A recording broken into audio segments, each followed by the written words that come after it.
এটি খুব মারাত্মক একটি অ্যাক্সিডেন্ট হয়েছে। দেখেন রিমের অবস্থা, রিম একবারে ভেঙে গিয়েছে। দেখেন 275/17 যে দেখা যাচ্ছে, এটা টিউব টিউব দেখা যাচ্ছে। দেখেন, তা আমি যদি সামন সাসপেনশনটা দেখাই, দেখেন কিরম বাঁকা, পুরোটা কিরম বাঁকা হয়ে গিয়েছে। একবারে চাকা যা ইঞ্জিনে লেগেছে, আমার টান দিয়ে তাও সোজা করলাম।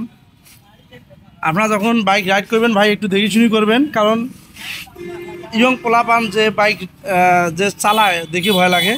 হ্যান্ডেলটাও একবারে বেঁকে গিয়েছে, লুকিং গ্লাস সব। বাইকটির অবস্থা দেখেন, একবারে বাইকটির অবস্থা একবারে খারাপ।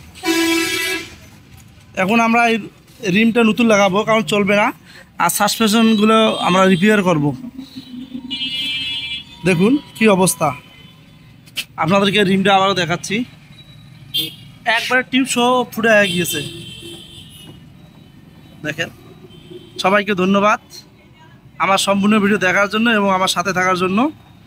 নিত্য নতুন ভিডিও পেতে হলে চ্যানেলটি সাবস্ক্রাইব করে লাইক কমেন্ট শেয়ার করবেন।